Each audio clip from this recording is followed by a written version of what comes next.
Hi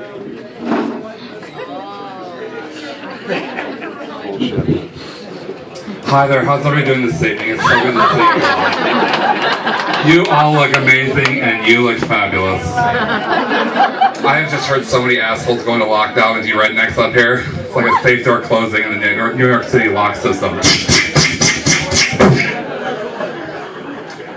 When I lived in California, I had to be careful where I did that voice.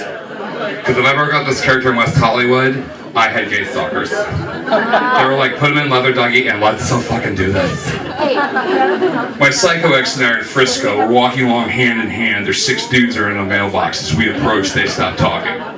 They start looking at us. Girlfriend, we know they ain't looking at her.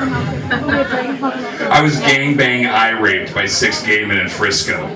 I apologize to every woman in here for anything a guy has ever said rude, crude, or obnoxious to you. I know how you feel passing a construction zone. I don't do that voice to make fun of gay men. I do it because people look at me and don't expect this look. They don't expect that voice to come out of this. And people are like, you do that voice way too well. It's great when I was playing basketball with black dudes in Southern California. Oh yeah, it's a big black stallion. Slam that ass into me. Say, man, I'll play ball with you. You go across the court. I'm back up to Frisco. I'm in Vegas. I'll back up to Vegas. I don't back up to Frisco, motherfucker. I don't get gay men, though. I don't see how a guy can turn down this for this, because I look in the mirror and go, I'm not going to fuck me. Men are hairy, sweaty, smelly bastards. That's what we are. Women are soft, sensual, loving, caring. You're God's most beautiful creatures. You're also His most deadliest. You're His most psychotic. You go from 0 to bitch quicker. Men go from 0 to horny. Ladies, what is the greatest miracle in the world? What do you say 9 times out of 10? What is the greatest miracle in the world? Anyone? Childbirth, right? That's what most women say? That's number 2 to me. The fact women are attracted to men to make childbirth possible. That is the greatest miracle in the world. And I figured out how God did it. He didn't give your ass a thermostat. No matter what the temperature it is, you can be sitting on the surface of the sun, your ass and feet are ice cold. We go to take a shower before bed, I swear to God, you stick your cheeks in the freezer, I'm going to get scream like Michael Jackson. We crawl into bed, you scoot that ass up against this, hee-hee. Suddenly I want to go to happy hour at KinderCare. Man, we are that dumb dog from Bugs Bunny. Okay, well, if you say, I'll do it for you. Women, you have the attitude of a cat. Alright, mister, let's get this shit straight. You are my bitch, I am not yours. I want Ben & Jerry's at 3 a.m. I will command you to get the fuck out of bed and give me Ben & Jerry's at 3 a.m. This is not a request. I don't care if you have to drive to Detroit, Cleveland, or Chicago. You're not coming back to bed without the Ben & Jerry's in the flavor I command. I want you to touch me, I will allow you to touch me. I don't want you to touch me, I'll make this face. You guys like to be petted, you like to purr, you curl up in balls to go to sleep, you groom yourselves, and you sharpen your claws. You guys are cats. Now, knowing this, there's a male contract and a female contract that you read before you're born. And each side has trade-offs. What's beeping over there? We dying? We need life support? Okay, I just heard some beeping. I thought we were going crazy up in here. Okay. How do you know I'm straight? That's not what you said last night, silly. Anyways, the contract. There's trade-offs to either side. You peruse these. Like, the male contract is written in crayon. We've got misspelled words. We got a beer stain in one corner of the page, a pizza stain in the other corner of the page, maybe some ketchup and mustard down the middle from the hot dog. The female contract is written in calligraphy in triplicate. They have 2 notarized witnesses, and Johnny Cochran is representing him when he's now outside the pearly gates going, "God, if the sin don't fit, your ass must have quit." Now the trade-offs are, women get control of the phone, men get the remote. Women wonder, is my butt too big? Men wonder, is my junk big enough? You guys are allowed to be psychotic, we're allowed to be assholes.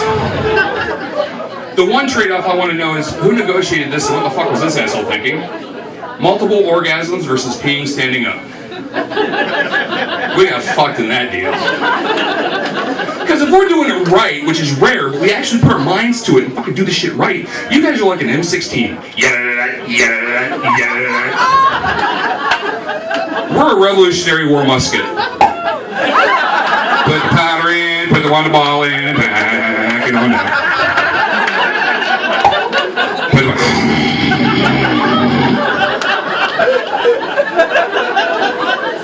Now, I figured out what happened was, during the intense negotiations, the representative for your side came to the representative for our side, started stroking his junk up and down, and said, "You would look so sexy if you could pee my name in the snow while standing up." Okay, whatever you say, I'll do it for you. How many parents we got in here? You guys know what children are at their base form? Expensive pets you can't put to sleep. You use the same commands on your kids you use on your pets. Sit, stay, put that shit down, don't drink out of the toilet. The only difference is if Fifi break a hip, you'll take Fifi to the vets, and Fifi, that great kid in the sky, go pound your chest with Fifi. You'll never hear anybody say Timmy broke his leg, and we got to put his ass down. Don't cry, sweetheart, it's okay, you can make a new Timmy. Some days you seriously consider that shit, though. I'm a strong supporter of the Quaaludes for Kids and Tranquilizers for Tots programs. Little Timmy acts up, just snipe him in the ass, knock him out for a couple hours. Mom has a glass of wine, maybe a bottle of wine, depending on how many kids she got, little night herself, everybody's fucking happy. I'm not from Traverse City, really. I graduated from Buckley, which don't tell anybody that. It's like saying you have herpes in northern Michigan. I could be in a bar, the hottest chick in the bar started hitting on me. She's like, "Where are you from?" Buckley. She's trying to do the Olympics with the gold shoes. I drove cab in Traverse City, and I love to mess with the drunks. Because I can do a lot of voices that most people can't do. And when the drunk people got in, they were fun to play with. Plus, I got great material out of the job. Greatest story in my life, we got this dude, we'll call him Clyde, because that's his name. Clyde now looks like somebody in his family tree knew somebody in his family tree. Like his parents' wedding march was dueling banjos. And Clyde comes out rocking a crew cut and the greatest gay porn mustache you've ever seen in the history of mankind. Freddie Mercury would have been jealous as fuck, and the village people would have lost their goddamn minds. And he gets in my cab more pissed off than the Tasmanian devil all meth times 10. Fuck my life, fuck the shit up, this shit, motherfucker. Dude, who's shit in your Happy Meal and broke your goddamn toy? What Clyde said next to me blew my mind, which I thought was impossible to do and Vegas had odds against. I came home from work today to find my girlfriend fucking her brother in my backyard. I wanted to do that. But the helter-skelter look in Clyde's eyes combined with I'm not sure what the fuck he has in his backpack, not a good idea. So we're driving out to Fife Lake. This story had everything. Brother and sister did it in high school. Brother and sister broke up after high school. Brother went to prison. Brother just got out of prison, and I'm taking Clyde here to Mommy's house in Fife Lake, where no doubt he's going to crawl in bed and suck on Mommy's titty. So I'm trying to maintain. I should get an Oscar for this shit. Clyde gets quiet for about 5 minutes, and I start to get scared. I'm thinking Clyde's packing the gun because he doesn't else know about this shit. He breaks the silence by going, "I've made my mistakes. I fucked up. I never fucked my sister!" And screamed for 3 minutes straight. I have tears pouring out of my cheeks. But I love to mess with the drunks. And one question I always ask them, to test how drunk they were. And when they reached a certain level, everyone responded the exact same way. What was the cowardly lion going to the Wizard of Oz in search of? Anyone? Correct. You guys haven't drank enough. If you were drunk, you would answer this way. I don't know why. Their hand would curl involuntarily into a hook. They'd throw a shoulder out waiting for a parrot, and their eye would shut waiting for an eye patch. There's no fucking pirates in the Wizard of Oz. Besides, the Tin Man needed the heart, because he needed the heart to come out of the closet, ladies. He's covered in tin the whole movie. He's going, Dorothy, I need my oil. He needed his lube. Why do you think he walks so funny? The Cowardly Lion needed courage, which is euphemism for what? He couldn't get his dick up. You know, as soon as he got his courage, he fucked the shit out of Dorothy. So imagine it's a voiceover contract, kind of like George Clooney doing Budweiser ads. What's more perfect than the Cowardly Lion doing a commercial for Viagra? I do it doggy style. Let's spank your ass. I see the courage to get it up. You got a Viagra in you. Oh yeah, rub my name, rub the tail. Who's your king of the forest?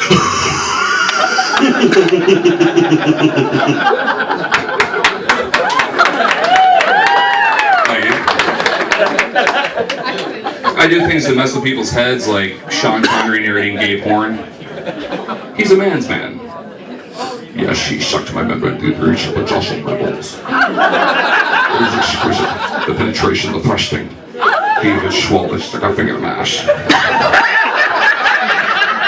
Bill Clinton's fun just because of all the innuendos. Imagine him doing an album of love songs. I want your sex, baby. Oh, baby, you and me in this box of cubes over here. See, I'd find a different career because Hillary scares the piss out of me. I swear to God, her penis is mine. You never see her wearing a short skirt, do you? It's always just hanging below her knees. Hell, it kind of reminds me of me. The ultimate is I want to see him do a video cover of Lords of Asses When I See Your Pussy. 3 chicks dressed like Monica in the background doing that Robert Palmer chick dance from the 1980s videos. He's got a giant hairy cat in his hand. That's right, I want to see your pussy. Everybody says it's nice. Can I come and visit? I'll be at your house tonight. The ultimate, though, Kermit the Frog started eating Miss Piggy with 9 inches closer. Oh, Beanie, I want to violate you. I want to penetrate you. I want to fuck you like an animal. I want to feel you from the inside. Piggy would get totally turned on. Come here, frog! Oh, Beanie, where's your birdie? Billy Clippers. Thing is, though, Piggy was bipolar. I could see that bitch in full-on dominatrix outfit, sporting a strap on, chasing Kermit with a bullwhip. You're crazy, bitch, but fuck's good. I had 3 drunk guys in the cab one night. I told them that joke, and I ended it with, why was Piggy so in love with Kermit? That fucking tongue. He could nail her ass across the room in between the ham hocks. The guy behind me does not miss a beat. He's like, I had a dog once. Dude, that is not a transition you make. You do not go from Kermit the Frog performing oral sex with Miss Piggy that had a dog and a jar of peanut butter. Skippy and Jiffy back together again. Oh yeah, I think of weird shit. I do not live a normal life. 2005, during the day, I played Santa Claus at the mall in Panama City, California. Yeah, just played Santa. I'm actually great with kids, believe it or not. I am my own child. I'm 42 going on 14. But at night I did club security. Complete with the black suit, shades, whole 9 yards.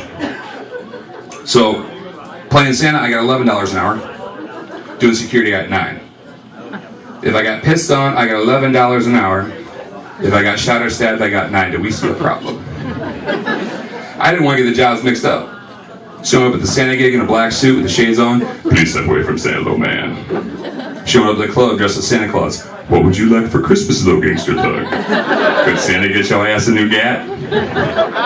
One day I felt a tap on my shoulder, turn around, and Flavor Flav is right there. B Flavor Flav. Right there.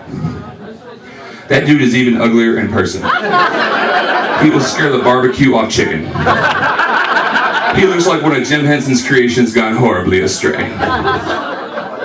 I can see him starting like the dark crystal meth. He looks at me, he's like, I gotta send some love. Whee! Gives me a hug and runs off. I was just molested by Flavor Flav. That was worse than when I got gangbang irate by the gay dudes in Frisco. That time I did sit in the shower for 3 days crying. I couldn't make it clean. I burned my Santa suit right there. Then we got tested for VD. Thank God it was negative. No, I might be able to make fun of things. 2012, I had to go in for shoulder surgery. And they found my white cell count was at 35,000. I was like, sweet. They go, no, it's supposed to be around 10. I'm like, oh. They go checked out. And I did the guy thing. It's an anomaly. I'm cool. My best friend convinced me to go to the oncologist, his sister-in-law. So I go down, they check me like 2 months later, it's at 55,000. I'm like, high score. They go, not really. She goes, we got to test we got to take your bone marrow out of your back. I'm like, okay. She goes, we can either numb the area. I said, knock me the fuck out. I don't want to be awake for this.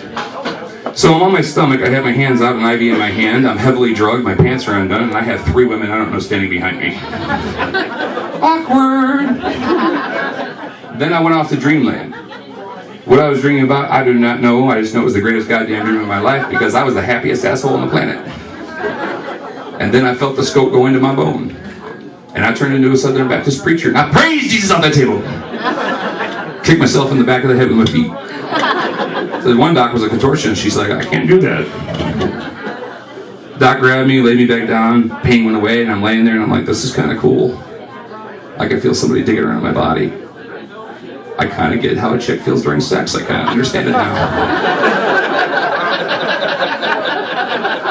And then I went home to plan my own funeral for 4 days. You have to prepare yourself to hear you got 6 months. Good luck. And on Friday the fucking 13th, the oncologist calls and goes, all right, listen to what I gotta say before you say a word. You have chronic myeloid leukemia.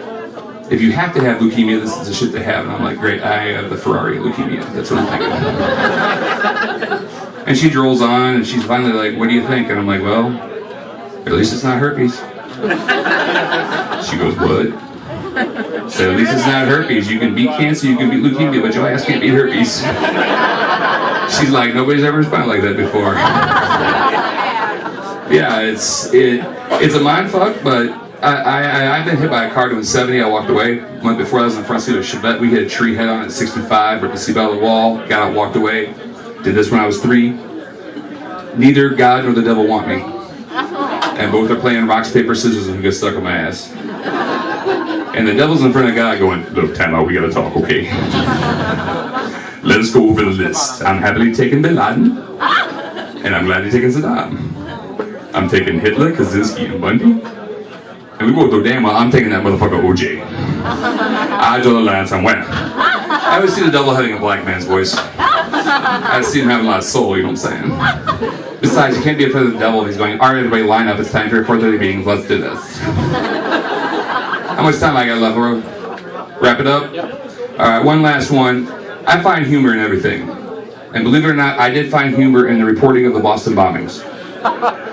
The day after the Boston bombings, the New York Post, I think it was, had the headline of, we are looking for a brown-skinned man. They showed 2 brown-skinned dudes with backpacks, weren't even the dudes they were looking for.